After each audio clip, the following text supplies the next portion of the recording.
What's up, the What Nation? Welcome back to the channel. What you are currently watching with your beautiful eyeballs right now is the second part of a series I'm doing where I attempt to balance every item in TF2. I implemented all of my changes into a source mod, so you can actually try out my changes in the actual game. If you haven't seen the first part, don't worry, it is not necessary viewing. I mean, hey, if you want to give that video some extra engagement, be my guest, but these videos can be viewed in any order you want. Remember, all of my changes are purely hypothetical, so don't take them too seriously. If you violently despise every change I propose in this video, and my takes make you want to rage vomit all over your monitor, you can always take solace in the fact that my balancing ideas are essentially fan fiction. With all that said, let's jump straight into my Hey, wait a second. Are you listening to this video with wired earbuds on? No, this simply will not do. Thankfully, I have just the thing for you, because you are my fans who I adore very much. Raycon earbuds. Hey guys, the What here, coming straight at ya from Koth Sawmill. And man, these saws are just too dang loud. I can't even hear my own thoughts. However, thanks to Raycon's noise isolating feature, I can tune out the sound of those dastardly saws with all the sounds of my favorite music. And things only get better because the newest model of Raycons is their best yet. These babies have over 32 hours of battery life. That means you could listen to the TF2 theme song on repeat 1,700 times in a row. And Raycons also charge insanely fast as well. Just 10 minutes of charging yields 90 minutes of battery life. Not to mention, Raycons also have an incredibly ergonomic design, so even if you suffer from a hideous case of goblin ears, even you can understand the magic of Raycons. I've been using my personal set of Raycons for quite a while now. They're great for my daily routine, whether that be cooking up a scrumptious meal or taking a peaceful walk around the neighborhood with no distractions thanks to the noise isolation. And Raycons are more affordable than ever, so I highly encourage you to try them out yourself. You can do so by visiting buyraycon.com/thewhatshow to get 20% off of the best-selling everyday earbuds. Thank you, Raycon, for sponsoring the video. Now, let's get back into some crazy, kooky, wacky balancing changes.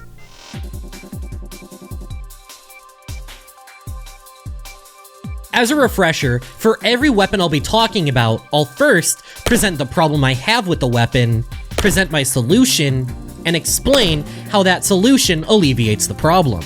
Overall, Demoman is one of the classes with the least amount of changes. For the most part, Demoman is one of the most well-balanced classes in the game, and I think a majority of his items are perfectly balanced and don't need any touching. However, nobody is perfect, so there's still a couple items I'm going to be tweaking for the Scottish Cyclops. However, due to the nature of multi-class items, some of the items I already covered when I talked about Soldier. So in the interest of not retreading the same ground, I'll keep sections with items I already talked about very brief. But as far as Demoman exclusive weapons I'll be changing, let's start simple with the lock and load. I'm not gonna lie, the lock and load has gotta be my favorite grenade launcher in Demo's kit. Those fast grenades and long-range snipes you can pull off with it, mwah, it puts a big old Grinch smile on my face. And it seems like the tides are slowly turning for the lock and load. For as long as I've been playing TF2, which is, too long, the lock and load was always seen as a crutch. People viewed it as the weakest grenade launcher you would only equip if you wanted to hit easier pipes. But it feels like people are finally starting to catch on to the true power of the lock and load, to the point where when I proposed buffing it, the idea actually received some blowback, something I wasn't expecting. However, even if the lock and load's true potential is starting to finally get fully realized, I still feel like it falls just a tiny bit short when compared to the other launchers, and I feel like a big part of that is that the lock and load has so many downsides. Smaller clip size, no rollers, smaller explosion radius. All of these downsides add up and weigh the weapon down, so in order to balance the lock and load, one of these downsides needs to be toned back just a bit. So therefore, I am taking the explosion radius penalty and reducing it by 10% to just 15%. This downside has been with the weapon since 2014, and to me, it feels like a holdover from when the weapon still had bonus damage. As it stands now, this downside helps to prevent the lock and load from spamming crowds from far away, hard to reach places for massive damage. but I feel like a 25% blast radius reduction is a step too far, and I wanted to tone it back a little bit. Now, the lock and load will be just a little wee bit better at crowd control, and more especially busting up engineer nests, something the item is clearly supposed to excel at. Alright, the base jumper. I already talked about it when I covered Soldier, but I did make some small tweaks since the last time I talked about it. The problem is that this item is stinky and smelly. I fixed it by allowing it to redeploy while in the air, with a small cooldown to limit its spammability. Currently, it's 0.7 seconds. I also gave the base jumper a small resistance from blast jumping. Currently, it's set at 15%. Weapon not stinky smelly no more. And boom! That's time. That's a pretty good speedrun. And here's some of the other changes I made to shared weapons as well. Just pause and take a look if you want. Alright, back to new juicy content. The only other demo primary I'm changing is the booties. In this series, I've talked about quite a few infamous nerfs in the game's history, but one nerf I'm surprised people don't care about more was the nerf to the booties in Meet Your Match. For a brief 1-year period, the booties gave you a universal 10% speed boost as long as you had them equipped. And it created a really fun playstyle for Demoman people called Sticky Tank, where you forego the grenade launcher, but in exchange gain bonus health and speed, and goddammit, it was fun! But for some stupid reason, one day Gabe Noodle decided to make the speed boost require a shield, because Valve is a dum-dum. I am reverting that nerf. No longer do you need to have a shield in order to access the speed boost anymore. Sticky tanking is back on the menu, baby. Now, I have had some people voice their concern with this buff, with the primary concern being that with bonus health and speed, Demo becomes a much more threatening presence, especially for such a strong class already.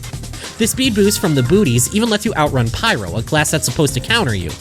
However, in order to access that bonus speed and health of the booties, you need to sacrifice the grenade launcher, which massively cuts down your damage potential, leaves you very vulnerable in close range encounters, and allows you to get rushed down much more easily.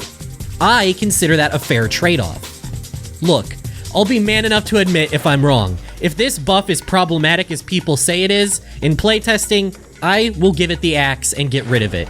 But goddammit, right now, I am sticking to my guns on this one, because my heart says I'm right. As for changes to Demo's secondary weapons, there's none. Yeah, I wasn't kidding when I said Demoman was light on the balance changes. But a weapon that is getting changed is the Scotsman Skull Cutter. I'm growling because this weapon makes me very angry. Why on God's green, beautiful earth, out of all of Demoman's sword weapons, is the one with a straight damage buff the only one to get to keep random crits? A random crit from the Skull Cutter kills every class in the game except Heavy in one single swing. And considering how random crit chances improves with damage dealt, and how melee kills refill your charge meter, there's moments where you can just ping pong across the entire enemy team, killing everyone with a single swipe of your axe. Not to mention, this item literally kills all the fun in medieval mode, because while everyone's trying to have a fun time role-playing their old-timey fantasy, there's some try-hard Demo Knight main tripping around doing Tony Hawk Pro Skater tricks, killing everyone with a single swing. I got one word. Nope. No more random crits. Cry me a river, Demo Knight mains. I am thirsty. But I can't just leave it there in good conscience. Even if I hate the random crits the Skull Cutter has, it's the item's saving grace. It is the reason you use the item in the first place. So if I'm getting rid of the item's random crits, I gotta put something in its place. So, I am opting to give the item a 40% reduction to push force taken from damage while active. Now, the Skull Cutter is an option to help close the gap on enemies to help make up for the slower speed. And as long as we're changing Demo Knight, let's talk about the Eyelander. I like using the Eyelander. Demo Knight is fun. However, I am not gonna pretend that the Eyelander isn't the single largest set of training wheels in the entire game. Let me tell you how to get the easiest 20 kill streak of your life. Simply equip the booties, the Splendid Screen, and the Eyelander, and play like a bitch, because that is all it takes. Not only does this item make you the tankiest player in the lobby, it also makes you the fastest. You can outrun Scout and tank every enemy in your way.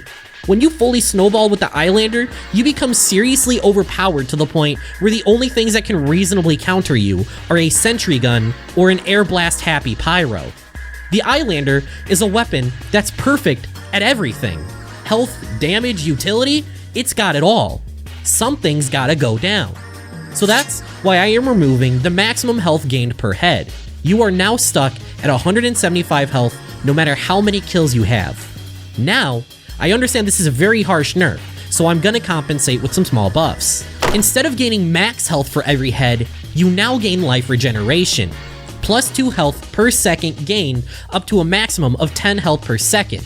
And I increased the amount of health gained from kills from 15 to 30. And those are my changes. A very common balancing trend among TF2 items is that if an item grants you bonus mobility, it will come at the cost of health. However, the Eyelander is one of the very few items to buck that trend, and I think that's just silly. So I changed it. Now, you still get to keep your ludicrous speed, but it comes at the cost of your maximum health, which should balance things out to keep you from being ridiculously overpowered when you have max heads. Instead of the ridiculous tanking ability the max health increase granted you, now what you are given is more sustainability thanks to the new health regen.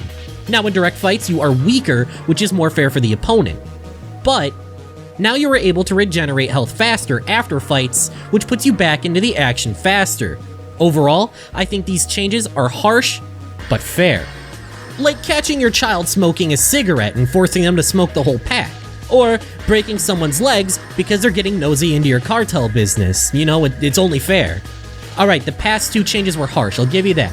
But I think it's only fair we end on a good note by giving the poor guy a well-deserved buff to his worst item, the Caber. This item's kind of tragic in a beautiful way. Just like the Bison, the Caber was a beloved meme weapon that got absolutely nerfed into unusability. It's slow, struggles to kill even light classes with a single swing, can't recharge, deals immense self-damage, and stun locks yourself into place. Literally, why would you ever want to use it? However, unlike the Bison, the Caber has still won over the hearts of the people. And despite this weapon being absolute stinky caca, I still see people use it pretty often. And I think it's time to reward all of you Caber users for your long-standing commitment by finally buffing the Caber. Boom! It has a taunt kill now. Boom! The melee can mini-crit after it explodes now. Boom! The explosion triggers on-kill effects. Boom! The damage penalty only applies after the explosion is triggered, allowing you to one-shot light classes again. And boom! It can finally recharge. The recharge works like the Spicicle does, however it's much slower. It takes a base 90 seconds to charge, but picking up ammo packs lowers the cooldown. The Caber isn't terrible anymore. It can consistently one-shot light classes again, but it can't kill medics. We fixed a lot of the jank revolving around how the explosion interacts with your kit. We gave it a way to recharge, so you don't even need to make constant trips to the respawn cabinet anymore. But it doesn't recharge fast enough where you always have it on hand. And we also gave it a taunt kill because it's funny. This is everything you Caber users have ever wanted without making the weapon obscenely overpowered. I'm sorry about nerfing the Skull Cutter and the Eyelander. I'm hoping these Caber buffs can serve as a good enough apology. And with that, let's move on to Heavy.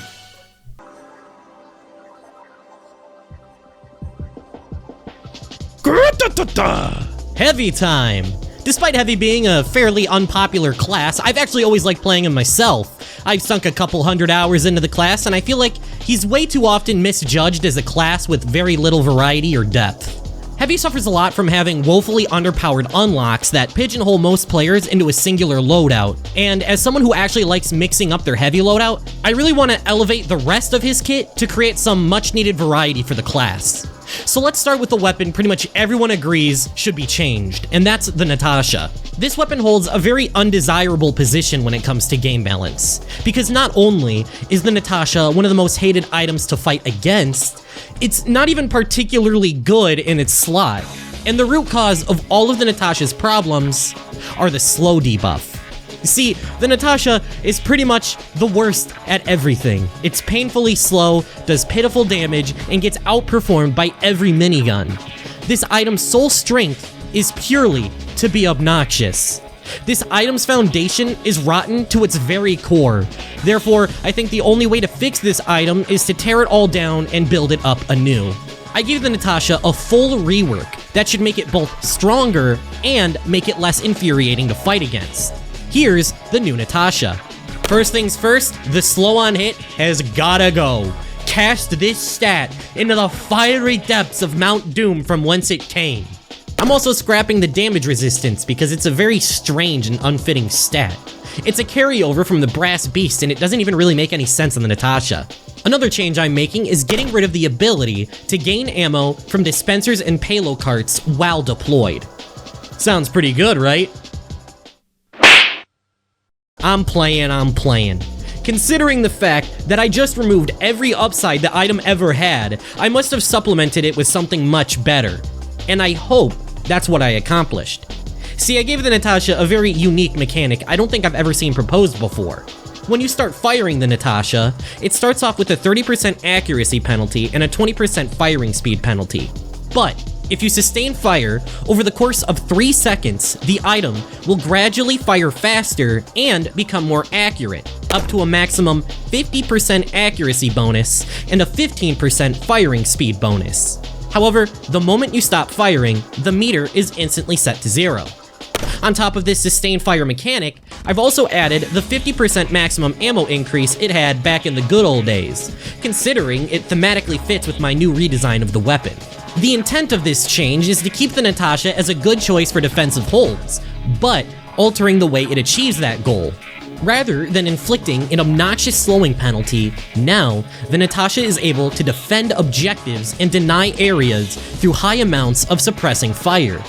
Due to needing to continuously fire the weapon to achieve its bonuses and the distinct firing sound of the Natasha, approaching enemies are likely to be afraid of approaching out of fear of getting gunned down. And while the Natasha would be a great weapon for mid-range combat and denying objectives, it's weaker in close-range encounters and picking fights. With this Natasha, you are very vulnerable when caught with your pants down. This should hopefully balance out the Natasha's strengths. Also, as a countermeasure to heavies potentially hugging dispensers and payload carts for free infinite ammo, I disabled its ability to gain ammo from them while active, forcing you to switch items to gain back ammo and losing your firing bonuses. I hope these changes make the Natasha much more engaging to fight both with and against. And I was pleasantly surprised how well the concept played out during playtesting. It's an item I could see opening up a lot of new engaging strategies and synergies for Heavy. Say like, I don't know, the shotguns to offset the Natasha's weak close range output. And speaking of Heavy's shotguns, I love them. I will defend to my final breath that Shotgun Heavy is viable and a more engaging way of playing the class over using the sandwich. When Uncle Dane validated my beliefs, I felt more vindicated than a conspiracy theorist listening to Bush finally admit he did 9/11. The shotguns allow Heavy to deal reliable burst damage with no setup time while preserving mobility. It allows Heavy to be more spontaneous, mobile, and unpredictable. But the layman struggles to see my vision for Shotgun Heavy. So I gave all of Heavy's shotguns a universal boost. Now, all of Heavy's shotguns deploy 30% faster.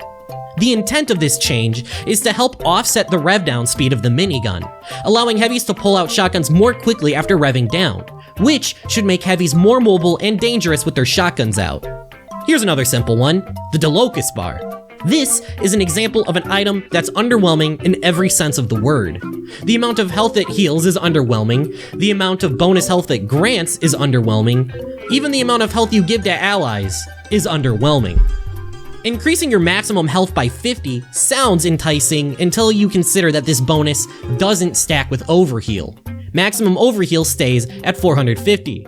So it doesn't really make sense to run the Delocus bar with a friendly medic because your max overheal doesn't change, and your medic receives less healing than if you brought the sandwich. So if the Delocus bar doesn't synergize with medic, maybe it's good for independent heavies, kind of like the banana. But the answer is still no.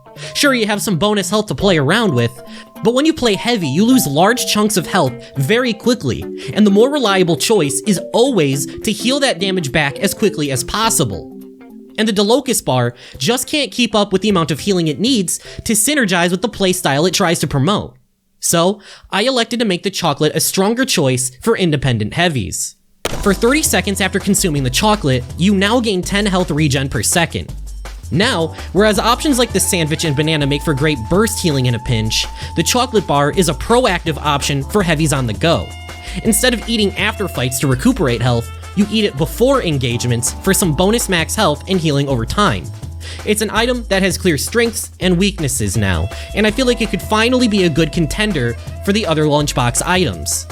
Plus, it means you won't have to shovel nearly as much chocolate down your gullet as much as before.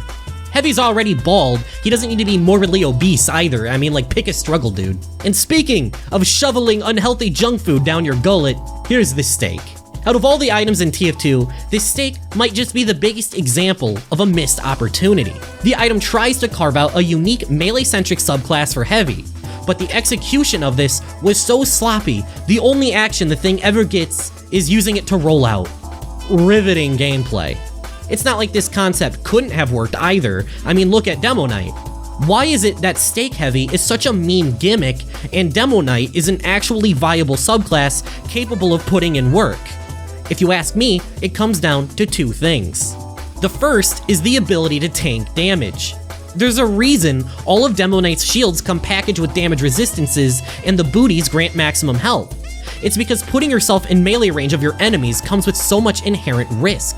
In order to go toe-to-toe in close quarters combat, you need to be able to tank some of the inevitable damage putting yourself in that range is going to cause. For some reason, however, this steak subverts this. This steak gives you a damage vulnerability, making you weaker in the range it was designed for. Why would you willingly give yourself a damage vulnerability and lock yourself to your melee weapon, when doing the same thing with the minigun is easier, less risky, and comes with no drawbacks? Even the shotgun outperforms the steak in this regard. The second foundational flaw of the steak is the inability to close the distance on targets. Yeah, it's true that the steak does increase your base movement speed while active, however the problem is that the speed increase only ever puts you on par with most enemy classes. You can't use this speed to reliably close the distance once the enemy uses the all too reliable S key. They'll just backpedal and melt you as you try in vain to close the distance. These are the problems I'm hoping to rectify. Here's what I changed. I started by removing the 20% damage vulnerability while active. I don't even know why this stat was added in the first place or why Valve is so adamant on keeping it. The second change is having the amount of time it takes to consume the steak. Another change I'm making is allowing the steak's effects to last indefinitely and be cancelled whenever. But canceling the steak's effects early causes yourself to be marked for death for 6 seconds. The largest change I made, and the one I'm actually hoping gives Steak the ability to function as a melee subclass, is a way to close the distance on targets. Kill them all!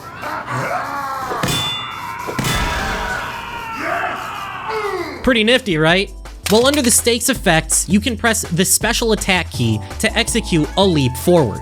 Every time you eat the steak, you are given 1 leap, and any further leaps require 200 damage to charge. However, with all of these buffs I gave the steak, I did give it one small nerf.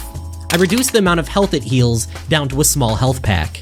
With just these few changes, the steak goes from an awful gimmick to an actually fun playstyle that's risky, but insanely fun. With a reliable mobility option, Heavy can finally close the distance on targets and even reach new places.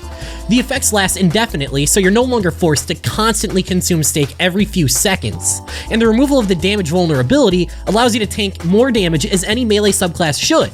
And being able to cancel the effects at any time lets you be a lot more flexible than before. However, the mark for death if you cancel the effects too early and needing to deal damage to charge the leap should hopefully stop the steak from being a free rollout machine. As for the healing nerf, this is intended to give the steak more opportunity cost. Considering it charges faster than the sandwich and is actually viable for combat now, outside of self-healing, the sandwich would get outpaced by the steak in effectiveness. You could throw delicious steak meals to your medic at a faster rate than the sandwich that heals just as much health, and after the buffs I gave it, you wouldn't even have to be shackled with a terrible item like before. This change should cement the sandwich as the item used for healing yourself and your allies, and the steak as an offensive item to be used for pushes and melee combat. While we're at it, let's just go over the whole hibernating bear set.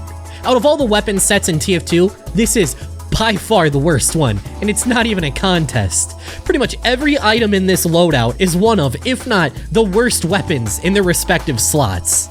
So let's move on to the item the buffalo steak was intended to pair with, the warrior spirit. These two items were supposed to go together like peanut butter and jelly. The buffalo steak makes your melee do more damage and move faster, and the warrior spirit gives you even more damage and health on kill. What could possibly go wrong? Everything could go wrong. In the base game, the warrior spirit has a damage vulnerability as a downside. This steak also has a damage vulnerability. When using this steak, you are locked to your melee for an extended period of time and are inflicted with not one, but 2 damage vulnerabilities. I think you're getting the picture on why these items are terrible for each other. These items do not pair like peanut butter and jelly, they pair like cheese and rat poisoning. The warrior spirit doesn't even fare much better when used on its own either. Its only saving grace is having the highest raw base damage of all melees. But that stat is kind of redundant for the class with a minigun. It can be a way to recover health, I guess? But 50 health is basically nothing for heavy. Picking up a small health pack heals more health. When trying to get a melee kill with the slowest class in the game while shackled with a 30% damage vulnerability, you are going to lose way more health than you ever would have gained by getting a kill with the warrior spirit. This weapon sucks, and hardly anyone ever uses it or even remembers it exists. And I just think that that's a damn shame. So let's fix this item up. I'm starting by reducing the damage vulnerability down to just 20%. As a frame of reference, this increases your effective health while deployed from 210 to 240. On top of this, I massively increased the amount of health gained on kill. I raised it from just 50 health to 50% of your base health. So 150, or 175 if you pair it with the Delocus bar. The health you gain from kills can also overheal yourself. So, if you get a warrior spirit kill at max health, you get max overheal. With these changes, I retooled the risk to reward ratio to be much more favorable. And the item should be a risky but potent pair with the steak that functions like how the half Zatoichi does for Demoman. You deal mega damage, heal lots of health, but due to the damage vulnerability, you can get gunned down very quickly. Outside of the confines of the steak, the warrior spirit can even make for a decent synergy with shotguns. Wheel someone down with a shotgun, bop them on the head with the warrior spirit, and get some health back. Now, for the final part of the hibernating bear set, the ass beast. It's fairly universally agreed upon that the trash beast is a noob trap weapon that entices players with the saliva-inducing damage bonus, only to use the brass beast in-game and realize you move as fast as a rock and everything kills you. It's undeniably weak, but the problem with balancing the beast is that if you give it an inch, it could take a mile. It is very easy to slip up and make the brass beast completely broken. So I'm just gonna tread lightly here and tweak some numbers. I decreased the spin-up penalty from 50% to 40%, and decreased the move speed penalty while spun up from 60% to 50%. In all honesty, the brass beast scares me. I'm scared of what it could become. So even if these changes aren't enough, this is as far as I'm willing to go. The beast must stay caged. Moving on to a weapon that doesn't make me scared and instead makes me very sad. Let's take a little trip back to 2017. Oh my god, I hate it here. Well, there is one good thing that happened in 2017, and it's Jungle Inferno. The best TF2 update ever. Don't even bother debating me. You know I'm right. One aspect of Jungle Inferno people like to rag on is the Gru nerf. And I'm using that phrase very lightly. I feel like people are too scared to give the post-Jungle Infernal Gru a real chance because they assume the rework must have killed the item. But in reality, the current Gru is better in pretty much every aspect except the most boring and unengaging way to use it, running out of the spawn room. So no, the item that makes me sad isn't the Gru. I'm not changing that item at all. The actual weapon that makes me sad is the eviction notice. This poor little meme weapon got caught in the crossfire and received the same nerf as the Gru, but whereas that weapon actually benefited from the change, the eviction notice became one of the most worthless items in the entire game. And it wasn't even good before. This item had one purpose: punching people fast, because it was funny. And now for some reason, it's some strange hybrid between the hot hand and the Gru. In comparison to the Gru, the eviction notice has half the movement speed, takes twice as long to recover from the health drain, deals 60% less damage, and doesn't even have any cool reskins. There is no reason in any conceivable universe why you would equip this item over the Gru. It's time to fix the mistakes of the past and revert the eviction notice, with a little compensation gift for being trash for 8 years as well. I'm getting rid of the health drain and reinstating the 20% damage vulnerability. I'm also adding a 30% deploy speed buff and reducing the damage penalty to just 50%. This item was at its best when it was a silly meme weapon for punching people fast and doing unfunny 2017 era JoJo memes. Let's go back to that. And now, the 30% deploy speed buff should allow you to pull it out faster and could probably make for a decent combo with a shotgun to speed around your enemies. Moving on to a change I made that I think is very unique, we have the Hulong Hater. This is an item all about forcing your enemies to keep their distance. Getting too close to a heavy using this item will get you set on fire and demolished in the blink of an eye. Unfortunately, the item just isn't very good. Sure, with the help of the fire ring you can deal insane amounts of damage, but the problem is that it really only applies to point-blank range, a range that Heavy has never really had issues performing well in. And for a class with a limited move speed like Heavy, getting those point-blank interactions to even happen is rare to come by. And while it seems like the fire ring was intended to light spies on fire that try to approach you, it fails at this as well. This is because the fire ring doesn't go high enough, so a spy can simply jump over the ring, stab the Heavy, and not take a lick of afterburn. In the end, to use this item to its full potential, it necessitates working with a friendly pyro. And I think I've made it very clear how flawed I think weapons that rely on pyro's existence are. So I'm going to change the weapon to hopefully address the issues of the fire ring not being good and decreasing reliance on friendly pyros to reap the weapon's upsides. So here's what I did. I started by increasing the vertical size of the fire ring's hitbox so spies can no longer jump over the ring to avoid being lit on fire. Then, I started tweaking some numbers.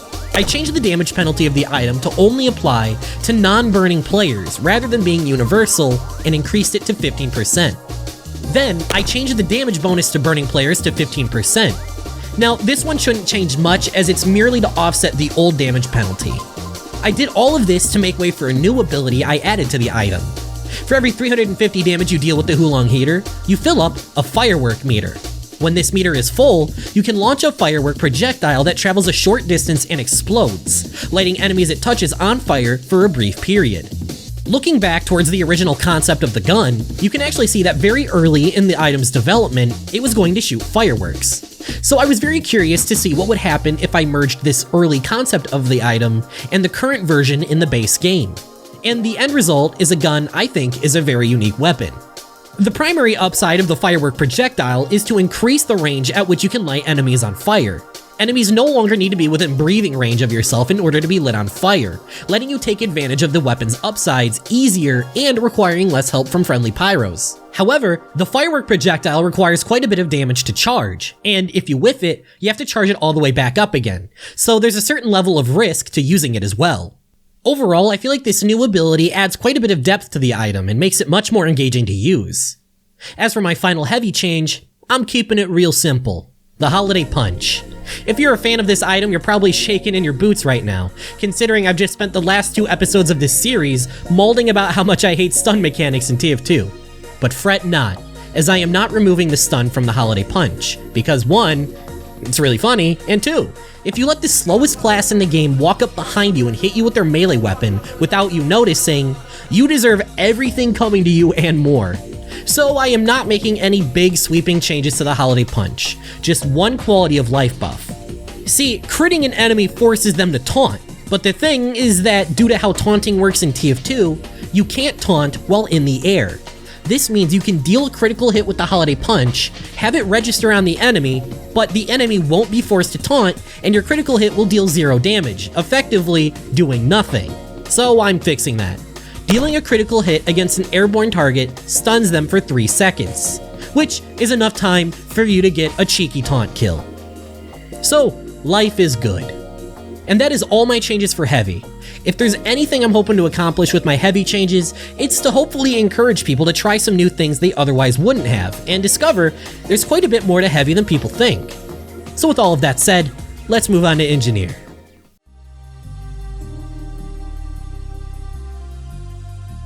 Engineer is pretty unique in the fact that he has one of the smallest pools of items to choose from. However, unlike a class like Medic that also has a small pool of weapons, nearly every one of Engineer's items can be a viable pick and serves a clear purpose in his arsenal. I said nearly, so outside of one very obvious exception, my Engineer changes are pretty tame. So I guess we'll start by addressing the Pomson-shaped elephant in the room. Do I really need to explain why the Pomson is bad? Cause I really don't think I have to. TLDR, slow projectile bad. That's most of the problem right there. This projectile is so wonky and janking, hitting people with it feels like luck instead of skill. However, unlike the Bison, at least the Pomson has a consistent damage output. So fixing the Pomson should hopefully be as easy as fixing the projectile. So let's buff the speed. I increased the projectile speed of the Pomson to 2,000 hammer units, nearly doubling it.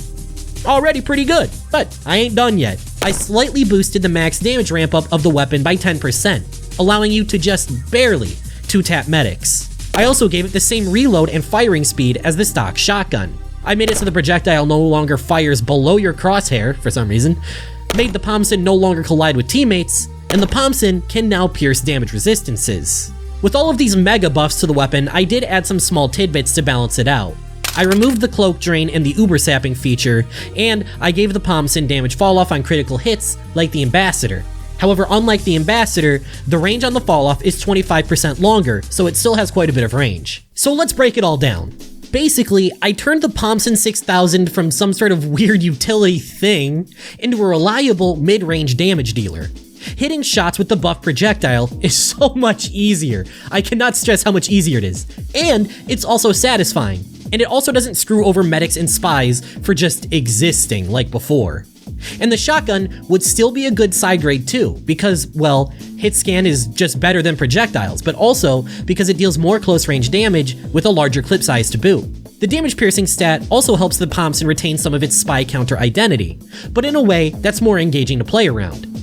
Now, if a spy tries to cloak away from an engagement, you can hit a Pomson shot that bypasses the Invis Watch's damage resistance, likely killing them in the process, as well as being a good counter to Vaccinator medics trying to push into your nest. As far as the critical damage fall off, you're probably feeling some PTSD right now, but allow me to explain myself.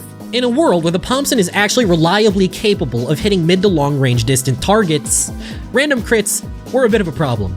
You could essentially hit a Call of Duty Tomahawk kill across the map by shooting wildly, so I did reduce the damage of critical hits over long distances to alleviate this.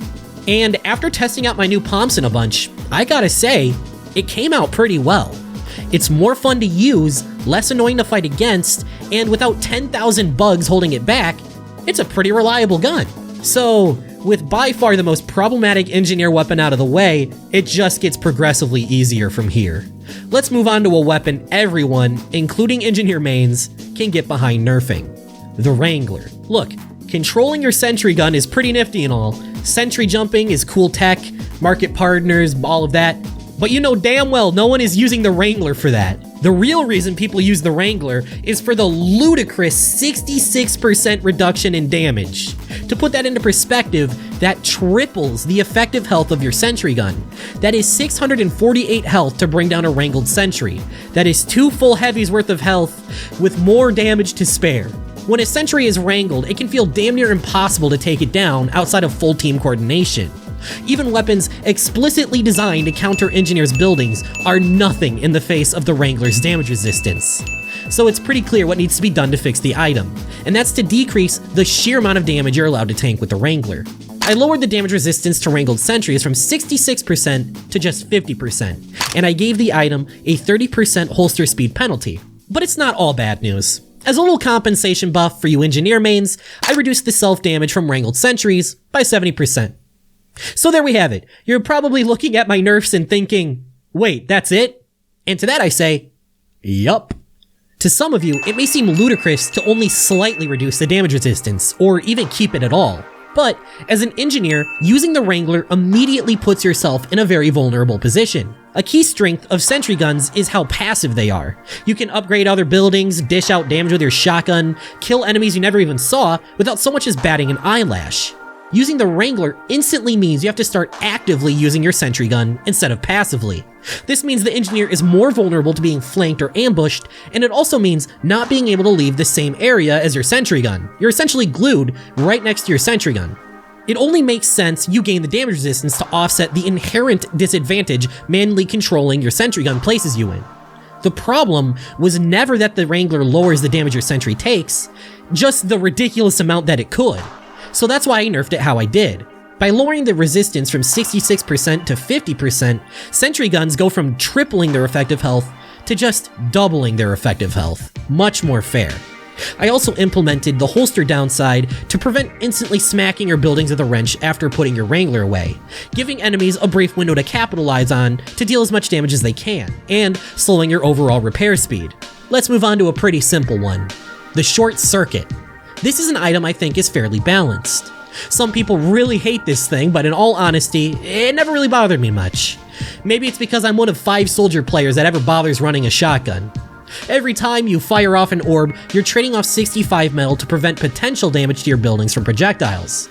It's a good trade-off that forces players to evaluate the risk versus reward every time they want to use it. It sure would suck if there was a way to infinitely regenerate metal, allowing you to deny objectives with none of the risk and all of the reward. Hey, wait a second, payload mode exists.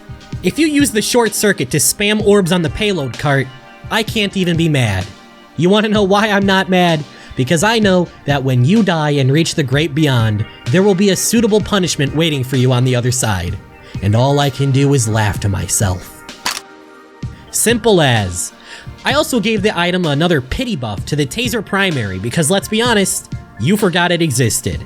I increased its damage from just 10 to 15. No more payload orb spam. And as far as the taser buff is concerned, it's still worse for finishing off enemies than the pistol by design, but now you can use it more reliably to finish enemies off that you've dinged up with your shotgun. And that leaves one last change for Engineer, and it's for the Southern Hospitality. The item isn't awful per se, but it's not great either. It holds the illustrious title of the stock wrench, but a little bit worse. It's an item explicitly designed for tracking invisible spies. Poor guy can't catch a break. But the thing is, after Spy was buffed to have debuff resistance while cloaked, the Southern Hospitality lost a lot of its purpose, and now it's half as effective as it used to be at the very task it was designed for. And for that reason, these days, the Southern Hospitality is such a nothing item. It has no identity, no reason to use it except for if you think it looks cool or you really love bleed damage. So what I want to do is give the Southern Hospitality a reason to live again. Give it a new purpose in life. The bleed on hit stat already pushes the player to strike enemy players with it. So what if I repurposed the Southern Hospitality into an item that rewards the player for offensive melee plays?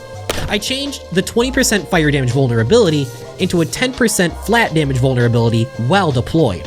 However, striking an enemy player with your melee weapon now grants the user 75 metal.